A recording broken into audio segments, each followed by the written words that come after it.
Hello everybody, welcome to the Bento channel.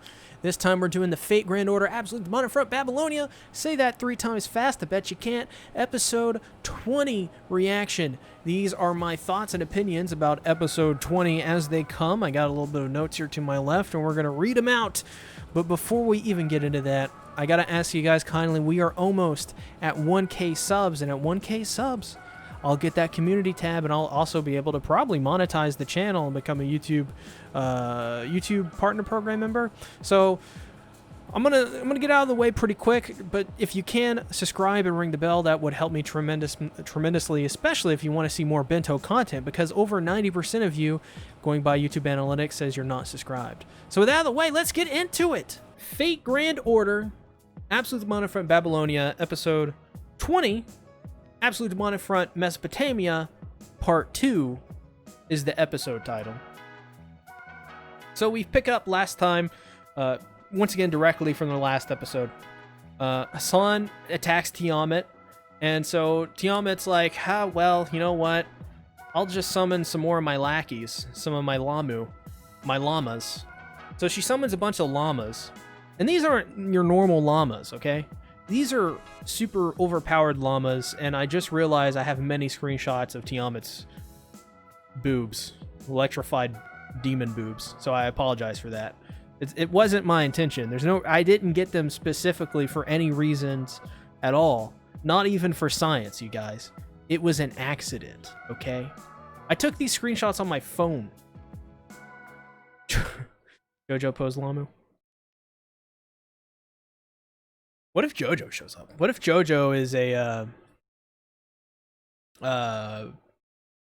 like Jotaro is a hero or whatever, a servant. God, my mind's going blank. So yeah, she summoned a bunch of llama, and they're pretty overpowered. These are different llama, but Hassan's like, your llama sucks. You brung a llama to a sword fight, to a Hassan fight. Everything is cool until the Lamu start JoJo posing. So, Tiamat, yeah. Tiamat's pretty versatile. Not only can she walk, not only can she fly, not only can she hover in place, she can also start to climb out. And by this point, like, her body, like, is crazy altered. Like, she looks so demonic by this point. Like a more like she's got like this, you know, absolute front, one could say. I'm sorry. She looks just like she's got like this skull face going on, and it's just, she looks like insane. Which, by the way, I do want to say, the CGI in this series at this point in the episodes, it's not that bad. But what I find impressive about the CGI isn't the CGI itself. It's the coloring. The coloring and the CGI models are fantastic. Like, they look amazing. Luna Lupus, she reverts to a more feral form, which looks amazing. I agree. She looks terrific in this form. This is what I prefer she would look like. I think it's this form, and then I guess her original form.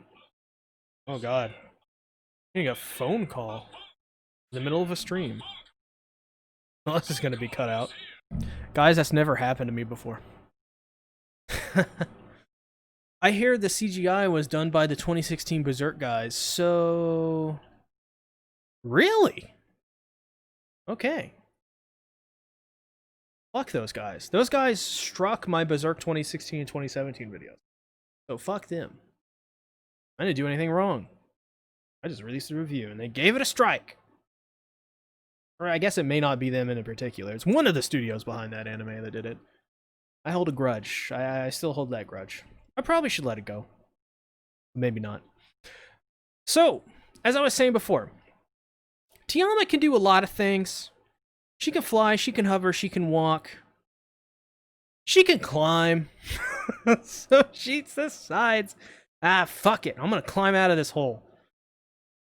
So she does, until Gilgamesh shows up in the classic Gilgamesh form we all know is servant form, and he uses Gates of Babylon, and it is awesome. And Gilgamesh is like, fuck you, man. I'm cool. God, he reeks of coolness. Gilgamesh is great. And then the craziest part, her big body was swimming too. Oh my god, the best part. This is my favorite. It's one of my favorite parts in this whole episode. Is they're like, what is Tiamat doing? And they're like, she's creating Nega-GENESIS. And what Nega-GENESIS does, which by the way, that is a great name for a Genesis cover band, is Nega-GENESIS. Nega-GENESIS is a field which is formed that is able to recreate the whole universe. To get out of this situation, she decides, you know what? I'm gonna recreate the whole universe. Why not? I can just do that. I can just recreate the whole universe. Add Nega to anything and it's metal as fuck. You're correct. Also, there's the question of why in the hell didn't she use this to begin with if she wanted to destroy the human race? Just remake the universe without the humans. It's fine.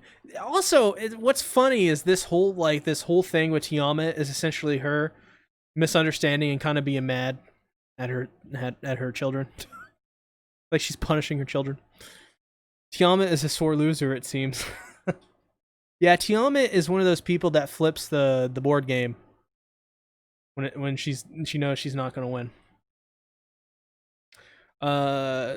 Tiamat's a boomer. So, basically at this point, they're like, well, we got to stop her from using Nega-GENESIS somehow. I don't know. Let's just do more noble phantasms. So, Mash uses Lord Camelot, which I think it was used previously or something. In some form by somebody who was used. I think, maybe. Was it used in this? I can't remember. Like, did Mash use her Noble Phantasm before? And then Merlin's like, yeah, let's just use Garden of Avalon. And this leads an opening for Riska to attack Tiamat. And essentially he just goes straight in for the head. It was used against Aresh? Okay. That's just what I thought. I beat your... Kaiba, I beat your royal flush with Exodia!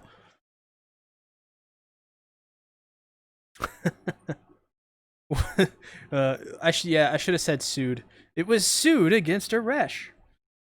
Yeah, so Riska goes for the head, attacks Tiamat, and then I guess he gets teleported into her consciousness, or like inside of her.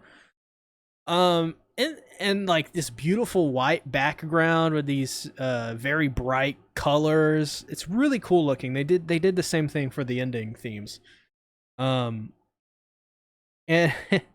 and Tiamat's like kind of like, why do my children hate me? And then Riska basically convinces Tiamat that no, like her children don't hate her.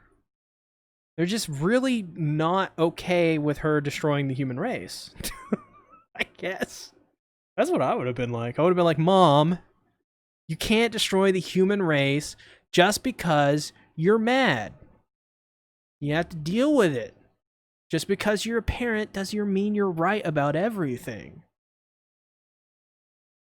And so, that's pretty much what happens. Riska's like, Mom. So they stop the Nega-GENESIS, and at this point, one of the coolest parts as well. Luna Lupus says, unfortunately, we didn't get sparkly Aresh reaction to Merlin's flowers. That is true. Sadly, sad face for Aresh Google. Or not, or possibly not sad face for Aresh Google. We'll talk about it in a moment, I guess. So the Nega-GENESIS is stopped. And then Gil uses Enuma Elish to destroy Tiamat's physical form, what's left of her. And that was pretty cool. It's pretty cool to see Enuma Elish. It's always cool to see anything what Gilgamesh does. if Gilgamesh is on screen, I think it's pretty cool. Like, typically. Like, I'm like, oh, he's just sitting there, kind of, like, bored. That's pretty cool. Like, he's just a really cool character. And basically, at the end, Merlin sends Mash and Riska back to the surface. Yeah, Aya is always so awesome. Yeah, I agree. So yeah, essentially, Ereshkigal kind of like sacrifices herself, but kind of not, as we'll find out in the next episode. Which there's like a lot of that happens in the next episode, where it's like, oh, you thought these characters died, but they're kind of still there. Yeah, this episode was fantastic. This is one of the best episodes for sure. It's a climax worthy episode, that's for sure. And they just used all of, like, you had you had everything. Like, you had all these noble phantasms going off. You had Tiamat doing her thing. But you also had these fantastic fan service moments with the Garden of Avalon and as well Enuma Elish. And it was fantastic. I loved it. And of course, you know, you have the ridiculousness of Nega-GENESIS. I don't even want to begin to understand how they came up with that. That seems like the creators, like Nasu, got really high. And he's like, but what if we have Tiamat fall into a hole, and then, I don't know why he sounds like Keanu Reeves, but, and then, like, she gets mad, and she climbs, but then Gilgamesh comes in, and Gilgamesh is like, no, you can't leave here, you can't leave this place, yeah, and then Tiamat's like, well, I'm gonna use Nega-GENESIS and to recreate the universe. Like, that's just amazing. Absolutely amazing. Terrific. I loved every moment. Yeah, and you had, you know, this episode had pretty much everything. Tiamat is a creation goddess, so I guess it makes sense, sorta. Yeah, no, you're totally right. Corey, I would watch Fate, but, like, I don't know what order to watch it in. I just start with any of the originals. I mean, at the end of the day, like, people will recommend you, like, good starting points, but at the end of the day, honestly, start with either of Fate Zero, UBW, or Heaven's Feel. I have a whole video about this. People didn't like it because I recommended you could watch Heaven's Feel first. But in my mind, if you're having that much trouble getting into Fate, like, if you want to watch Fate, and literally the only thing keeping you from watching it is that you don't know where to start with, Leroy Jenkins, he says start with Prisma Ilia. Watch a trailer for Prisma Ilia, watch an episode of it, and if that's where you want to start, you can start there. You won't understand many things, but the thing is, Fate is really rewatchable. So find something you like. Find something that you look at and you want to go, I want to watch. And watch it. And I know that's very unpopular to say. I know it's like, Fate fans hate me. Like, they legit hate me when I do Fate videos and stuff, because I'm often, frankly, just kind of frank about it. I'm frankly just kind of frank. Let's be frank. Just start where you want to start, you know? Like, find something you think looks cool in the Fate universe. Start with Garden of Sinners. It's not technically Fate, but if that's what you want to start with it. If you want to start with Tsukihime, start with that. If you want to get into the visual novels first, why not? I mean, start with what you want to start with, and then work your way through the stuff that you want to watch after that. I should review Carnival Phantasm. I should. I haven't seen it. I've seen Tsukihime. I've seen all the Fate stuff, of course. Most of the Fate stuff. I haven't seen Apocrypha and a couple other things. I know there's like another one that's a part of it, but I want to like experience at least some of the other references and other characters that are in Carnival Phantasm before I do it, because I feel like that would, if I did a video for it, I feel like I want to be a little bit informed on that. That's why, like, before I did my Fate Route video, if you guys don't know, I literally did a 63-minute long Fate Route video, which took me forever to make, by the way. It took a lot of research, and that's what I wanted to do. I wanted to take a lot of research on it, and maybe I was wrong about a couple things. I don't think anybody's watched it through completely to be able to say, but yeah, I want to be sure I'm not making videos without the full details and stuff. For this, it's different, you know, because it's absolute demonic front. You can't be perfect all the time, but I try to be as much as I can. Carnival Phantasm came out before a lot of those came out. You're probably okay. Oh, okay. Huh. Interesting. Well, I'll see. I'll see. It's definitely something I've wanted to review for a long time. I need to do more Fate videos anyways.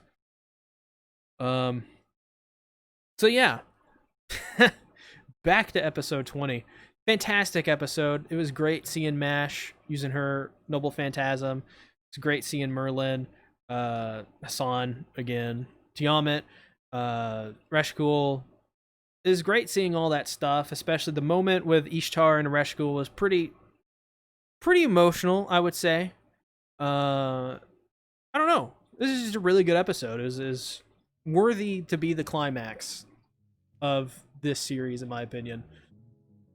So yeah, great episode. And that's pretty much my thoughts for Fate Grand Order episode 20.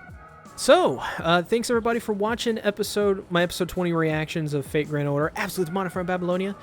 I greatly appreciate it, and I would greatly appreciate if you hit that subscribe button, ring the bell, all notifications, like the video, comment what your thoughts are on this episode of Demonic Front Babylonia. As well, I have a Patreon and Teespring where I sell some merch there. I may add some more merch if you guys want me to. So thanks everybody for watching. I appreciate you all more than you think you do. More than you think I do. I'll see you guys later. Bye-bye.